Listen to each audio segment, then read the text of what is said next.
Hello, everybody. Not sure if we're live yet, so I guess we'll see. There we are.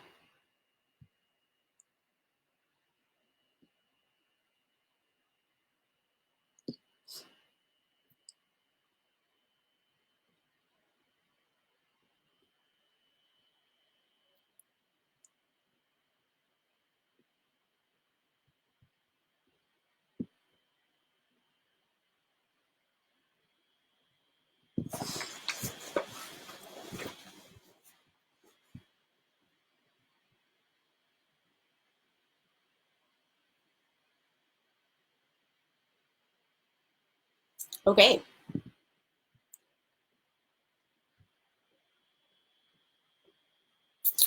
So,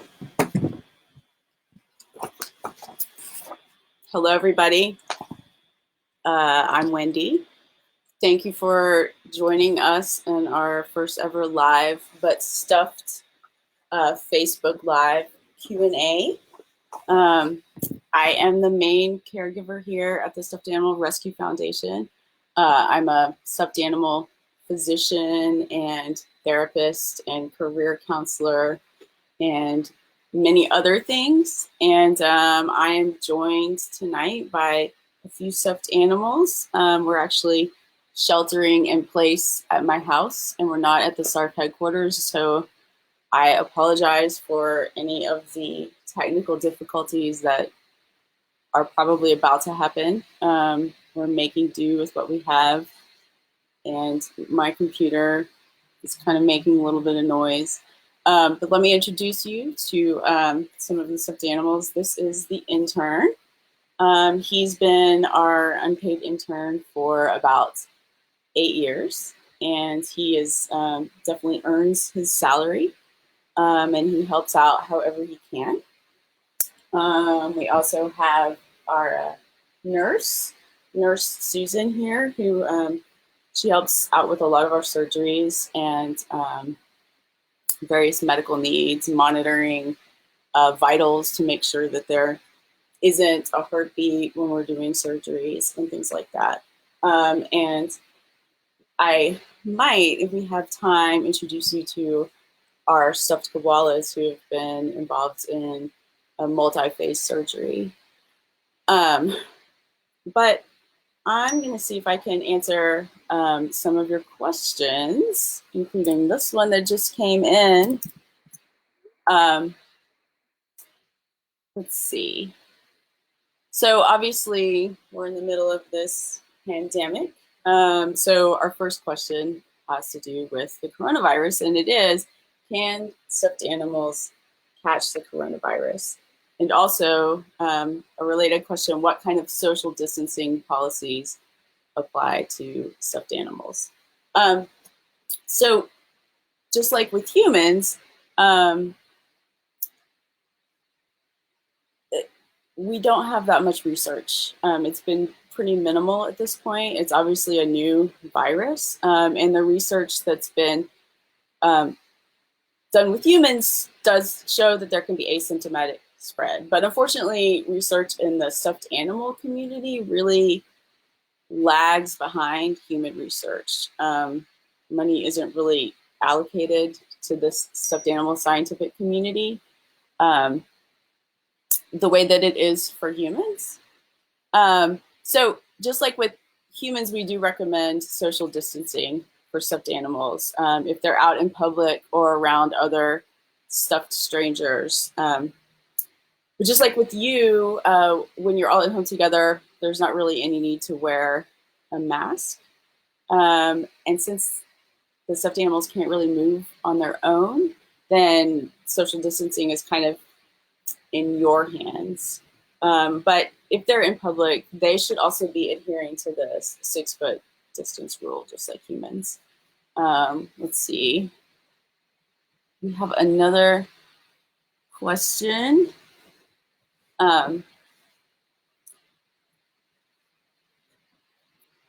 So this is from someone named Amanda, who actually is a former adopter of a stuffed animal. And she's saying that her stuffed duck is not getting along with Rainbow Bright. And there's a Raggedy Ann doll that's being put in the middle of the situation. So it's obviously hard to diagnose this without kind of observing it in real time. But from what I do remember about Yellow Francis, who is the duck in question, I think he does maybe have some lingering insecurity from some attachment issues when he was younger. I vaguely remember that being part of his rehabilitation. And I know that's not something that goes away very easily. So I'm wondering if you think maybe he feels threatened by Rainbow Bright, especially since she's a stuffed human character, and Raggedy Ann is too. So since he's a stuffed duck, which he might feel a little different. So I'm wondering if you have any other stuffed animals that you could maybe introduce into the group to maybe even things out and help with the balance of things. Let me know if that helps at all, or if you have any more questions about it. Let's see. I don't know if Gula wants to come and hang out with me. This is Gula. He's our spokes platypus here at the SARF. You've probably seen him around before. He's been around quite a bit. We have a question from Rachel, who was asking if stuffed animals mind being transferred in ownership from one sibling to another. That really depends on the stuffed animal and the bonds between the companion and that stuffed animal. One thing I would encourage you to do is to maybe call it companionship instead of ownership.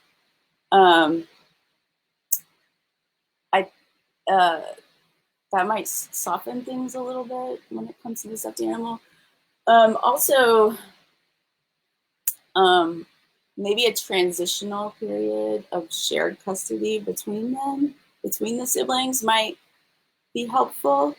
I would say just like with anything, communication is really key, and making sure that the stuffed animal knows that it's still a part of the same family. And just because the primary custody haver is switching doesn't mean that that former primary companion no longer cares about the stuffed animal and will kind of still be around. We see, oh, Heather says, like Katerina says hi. It's a shout out from a former adopter. Katerina is I believe she was a rhythmic gymnast, if I'm not mistaken. Okay. There is a question from John Henry who is asking what stuffed animals are doing when their living companions are not home for an extended period. And he also wants to know how they can make sure they're constructively occupied and not getting lonely. So stuffed animals' personalities vary, just like humans. And some of them, like to read and study, and some of them like to think about art, and some of them just like to watch TV. They can be passive, they can need a lot of stimulation. So getting to know what your particular stuffed animal's interests are, that's pretty important.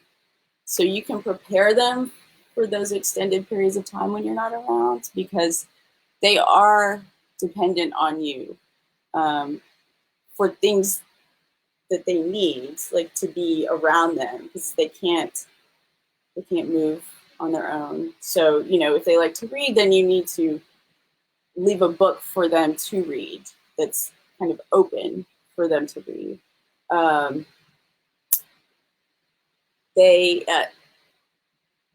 We don't recommend leaving them alone for forever.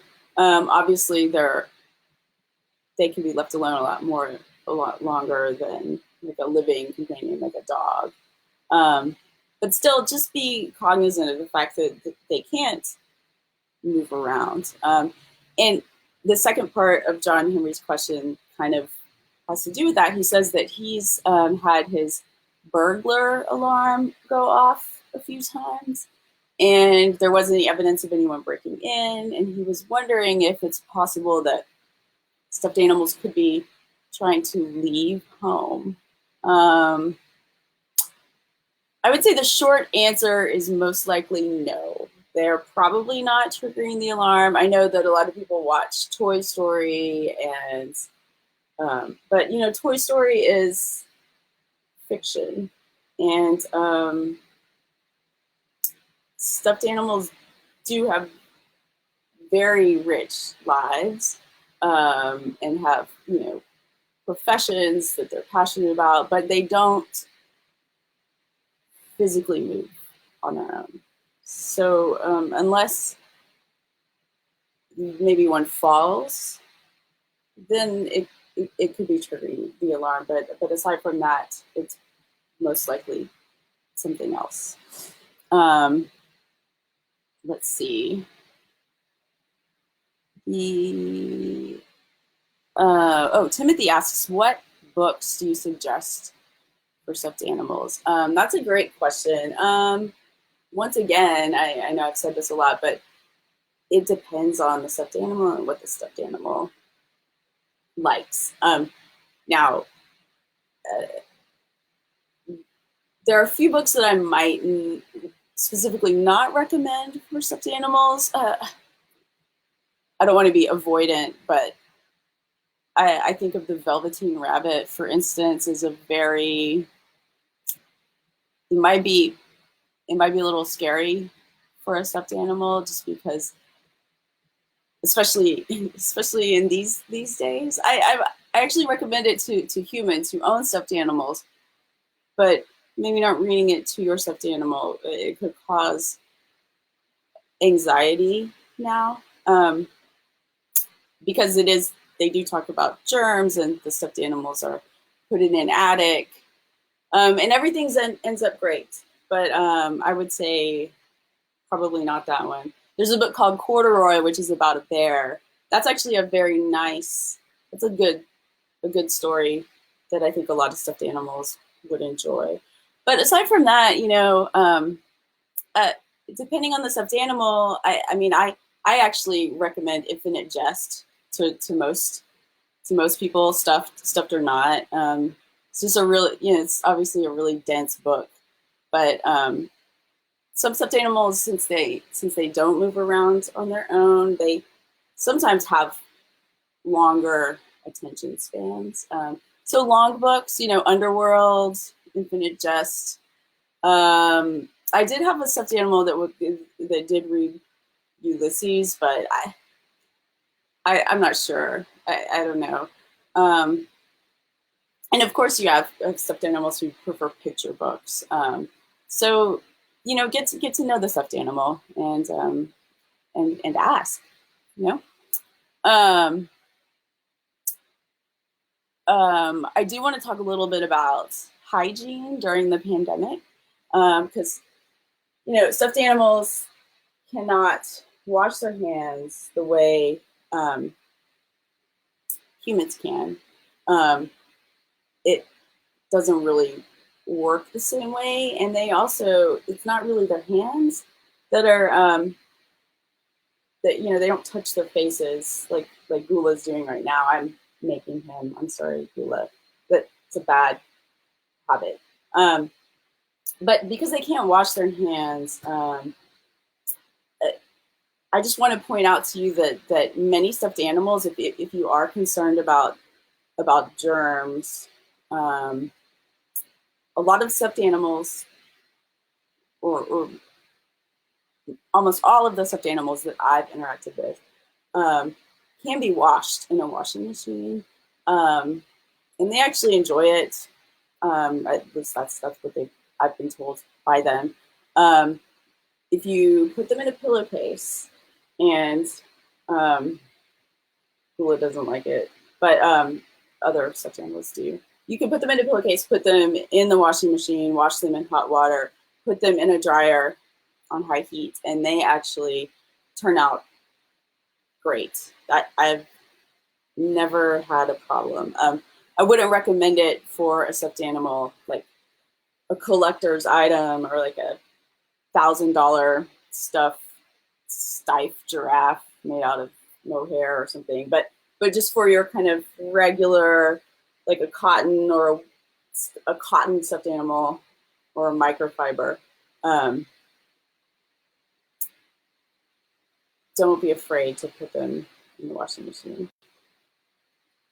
But don't sue me if you put them in the washing machine and something happens.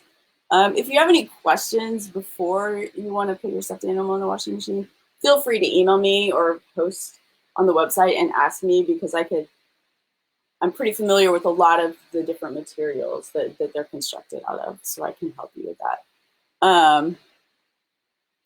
Let's see.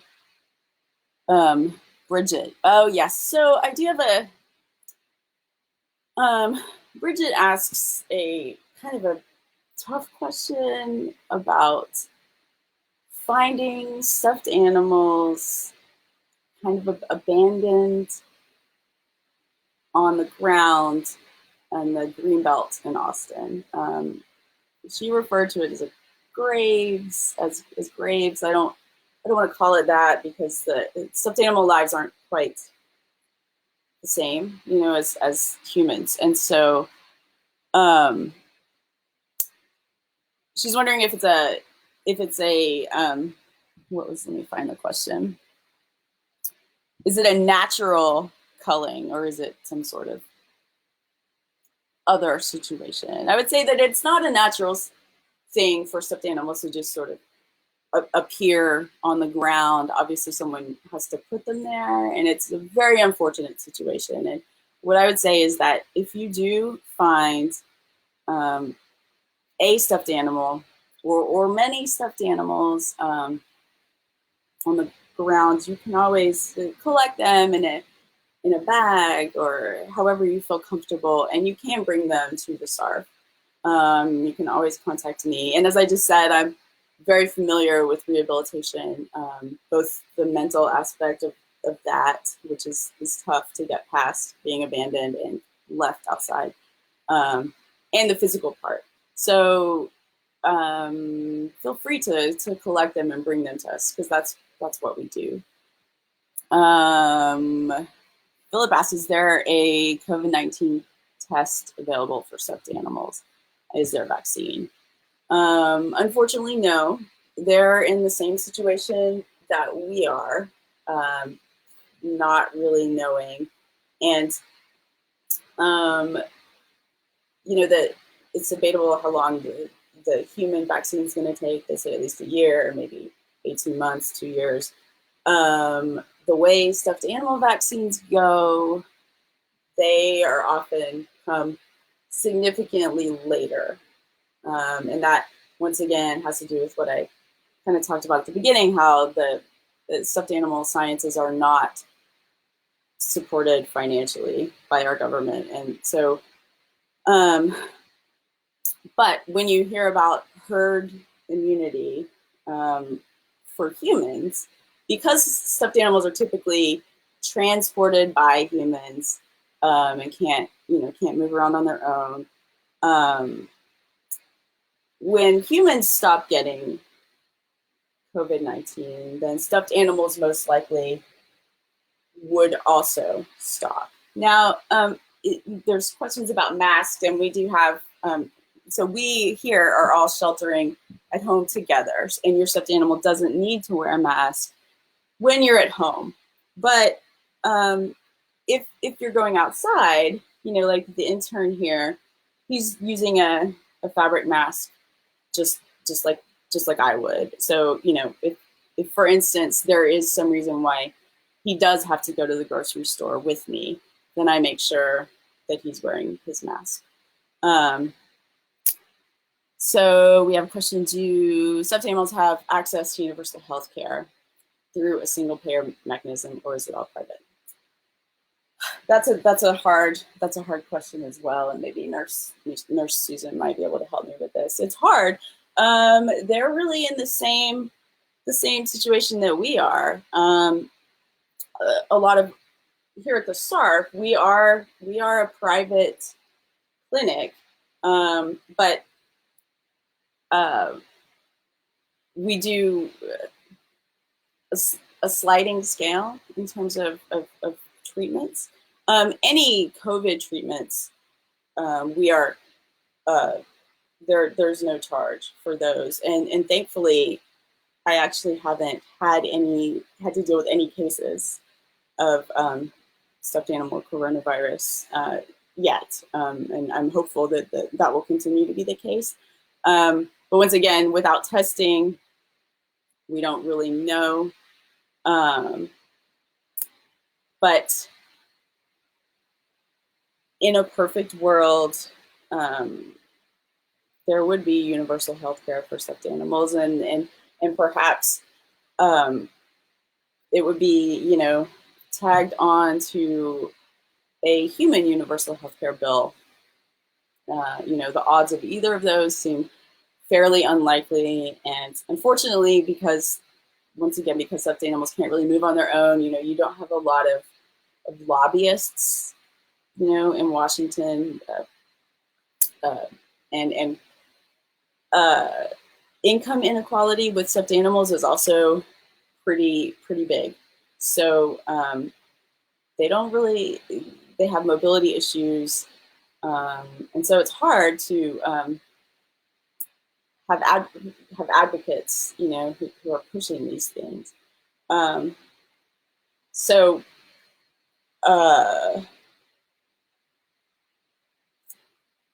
we're gonna keep trying to get to get to make things better, which is all we can do, really. Let's see. We have our stuffed animals Democrats or Republicans. It depends on the stuffed animal. I would like to think that a lot of them are Democrats, but uh, it it just depends. I would say that stuffed elephants and stuffed donkeys, you might think that they lean one way or another, but that's actually not true. I've had elephants and donkeys who are Democrats, Republicans, Libertarians. I mean, it just kind of runs the gamut. But I will say that Austin is a pretty important place when it comes to the suffrage movement. There's a house not far from the SARF headquarters where um, not only were women meeting to to discuss the suffrage movement, but also there were stuffed animals that were also a part of that, and were working even back then to get voting rights for stuffed animals. Let's see. We have a question from Ike. You keep referring to all stuffed animals as a monolithic group. Are there different species within that genus, and do any of those have immunity against COVID? And can we harvest them for their immunity as a vaccine? Uh, well, excuse me, technical difficulties. So to say harvest, I would say I'm not quite sure what you mean by that, but stuffed animal DNA and human DNA are very different. And so even the question of how the coronavirus can affect stuffed animal DNA, given that it is a virus and it needs to use RNA to reproduce itself and whatnot, I don't think that stuffed animals with immunity would be helpful for us. I think that it's just not the species don't really overlap. Anyway, it was kind of like saying, uh, would a plant have the same? Could you get an immunity from a plant? And that's a hard question. But I would say no. We do not want to harvest any stuffed animals. And there was another part to that question about the genus. Let me see. Different species. Yeah, there are different species of stuffed animals. Um, in terms of, you have your platypus and you have your rabbit, but you also have kind of subcategories. Whereas, like, for instance, you have a cotton or wool uh, inside versus some polyester internal organs. Also, there's kind of variations in the fur. So many recently evolved stuffed animals tend to be microfiber, which is very soft. And I kind of have some issues with that. But yeah, there's not just a monolithic stuffed animal genre. I hope that answered your question. Let's see.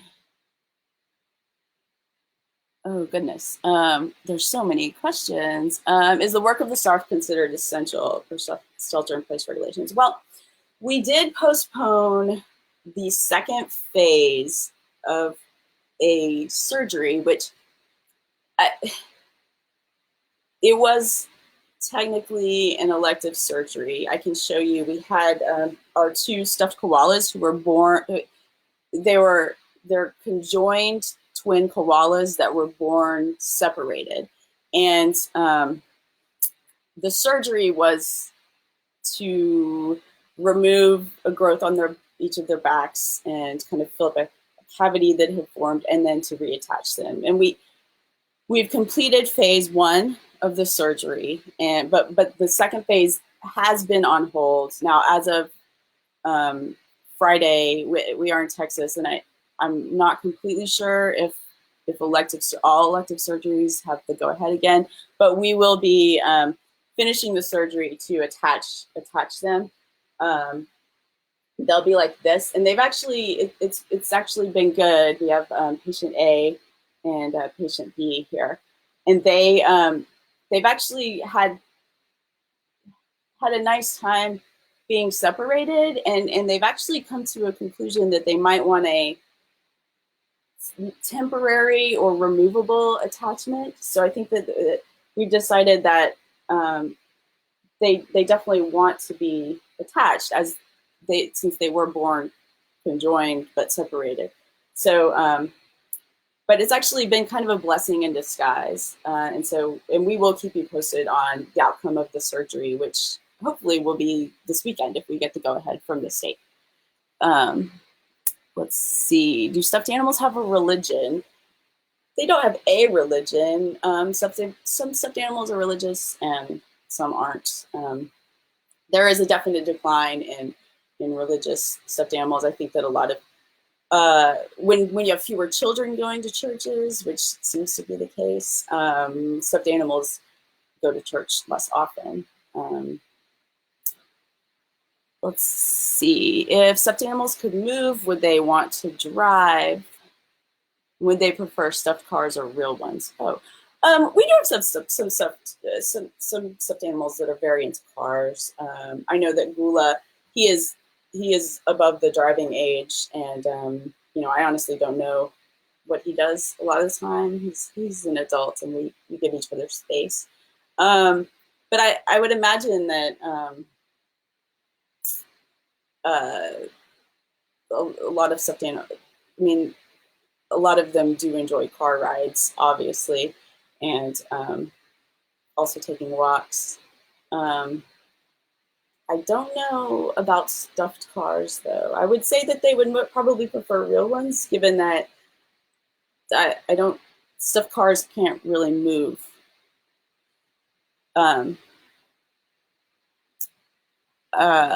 Let's see. What do we have? What is a group of stuffed giraffes called? I'm gonna let you guys answer that. um, in the comments. Do older stuffed animals tend to be more racist compared to younger ones? No. I mean, I would say that when stuffed animal neurons form, they form in the times that they're formed. They are products of their times, just like humans are. And I think when the world changes, even the most progressive stuffed animal at some point probably gets a little left behind. But I like to think that just like with humans, given the in a relative sense, um, no, no, I don't think that they're more racist. um, what other questions do we have? How did you discover your passion and enthusiasm for stuffed animals and stuffed animal health services? I always was passionate about stuffed animals. I had quite a few stuffed companions as a child. Um, and one of them had a lot of neck injuries, like repeated neck injuries. And um, my father actually was also a stuffed animal physician. So he would perform the surgery on Teddy's neck. And, ever since then, I knew that it was something that I wanted to do. Okay. Well, I feel like I might have answered most of the. Oh, do you have any recommendations on helping the stuffed animal recover from the trauma of extended isolation? Say, in a closet at a parent's house. I do. I would say the best thing to do is to bring them out of the closet as soon as possible. Being trapped in a closet, we all know, is can be dangerous and strange. Um, and the sooner you start the rehabilitation, the more quickly they will recover. And you know, uh, to a certain degree, this goes back to the Velveteen Rabbit story, actually. To a certain degree, I would say that they they almost go into a stasis. That's why a lot of people, there's a lot of talk about with space exploration, maybe sending stuffed animals to explore because of that sort of stasis period that they are capable of achieving. So if you do remove them, they will probably have issues just socially in terms of times have changed. There's the internet, people snuggle less. Um, but I think if you're not prepared to have a continued companionship, that sort of relationship with the stuffed animal, then by all means bring them to a place like the Stuffed Animal Rescue Foundation, and we can find them a new home where they can start a new life with a new living companion, and they'll be appreciative of that. They will, and I don't think that they harbor as much resentment as you might think. So don't beat yourself up about it, but do get them out of that situation as quickly as you can.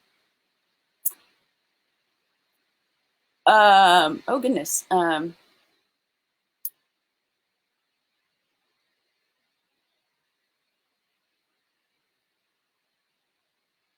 So we have are you a personal pen pal with any of the stuffed animals you found forever homes for? I am not actually a personal pen pal with any of them. I do get a lot of follow up emails, and like Katerina, for instance, is her living companion is often in touch, sending me updates on what she's up to. But no, I don't have a personal pen pal relationship with them. I'm not opposed to it by any means, and I would definitely be very interested in maintaining that sort of relationship if the stuffed animal wanted to. There's no pressure. Oh, John Henry asks if you could review the answers. I believe that this video will be available after the live version is over, so you can watch it, because I did answer your question kind of early on.